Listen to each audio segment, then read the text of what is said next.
Gerrymander. I live in San Francisco. I'm the president of the International Forum on Globalization. Well, the first thing to say about the media is that the degree of impact of the media is much more serious than people generally recognize. And the degree of control of the media is also much more serious.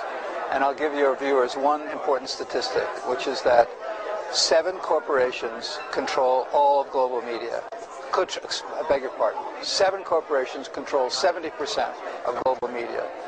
That's 7 corporations control television, satellite, broadcast systems, cable systems, magazines, radios, newspapers, book publishing, film production, internet connections, film distribution, all media. This is the highest degree of concentration of ownership of any industry. And it's an industry that's not dealing with things, it's dealing with consciousness, it's dealing with putting things into people's heads. And that is how people get many more of the ideas and worldviews that they carry around, whether it's about how to live their lives, or what fashions to wear, or what to eat, and what values to have with food, and what makes sense in order for them to live their lives. And this is, I think, a disastrous situation. I think it's terrible to have so many cultural values and lifestyle values and so many personal choices in the hands of so few people. Now, the 7 corporations are Fox News, Time Warner, Disney, Sony, Bertelsmann, Viacom, and General Electric.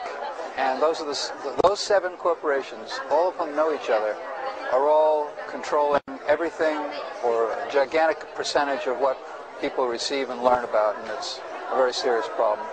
In the United States, the average person sees 30,000 commercials every year, 30,000 repetitions of exactly the same message, which is to say, do this, do that, go buy something, this will make your life better, you'll feel better, you'll do better, and so on, and using very, very powerful interventions technologically in order to achieve that. I don't know how many commercials the average person sees in Japan, but I think it's comparable. I know the average Japanese watches more television than the average American, and it's about 4.5 hours per day in Japan. I'm not sure the latest numbers, but 4.5 hours per day means that the average Japanese person watches more television than they do anything else except going to school or sleeping or working. During that time, they see a lot of commercials about commodities, including food as a commodity. And the commercials are telling them that something is valuable or nourishing or tasteful without explaining very often what the extreme negative side of that is. And it's inundating them with a view of the fashions of food, which have nothing to do with the kind of nutritional values or healthful values or the truth, for that matter, that would really inform their lives. Now, particularly egregious is the way advertising is directed at small children, because in the United States, again, I don't know the numbers in Japan, a huge amount of advertising is directed at children under the age of 6.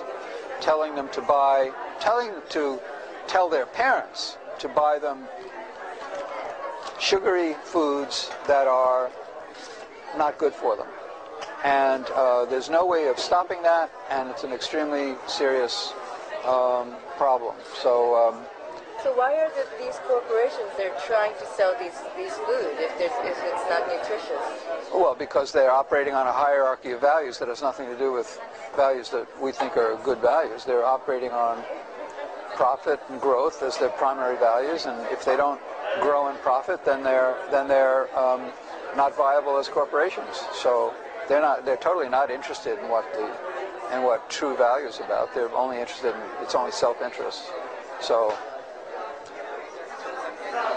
when they speak about health or nutrition, it's usually just from a public relations point of view. It may have nothing to do with what's true about the food, unfortunately. Well, I was just speaking about the food growers, big corporate food growers, like to say that the reason they're doing it is to feed the hungry of the world. The reason they're driving small farmers off the land is that big farming is more efficient and that it will grow more food for the hungry. That's a complete lie. Actually, they're not growing food for the hungry. They're growing luxury crops for export, and meanwhile they're driving people off the lands who used to be food-growing peoples, feeding their families and their communities, and more they're not being able to do that. And as they get driven off their land, that increases hunger. And recent statistics quoted in the New York Times just a few weeks ago assert that the amount of hunger at a time when world wealth is increasing, that is to say there's a greater amount of activity, commercial activity than ever before, the amount of hunger in the world is rising exponentially. I forget, it's about 10% higher than it was only 5 years ago. And especially serious is the problem of what's happening to small children. So the hunger situation is very, very grave. And the industrialization and globalization of food production is a very major reason why that's true. Thank you very much. You're welcome.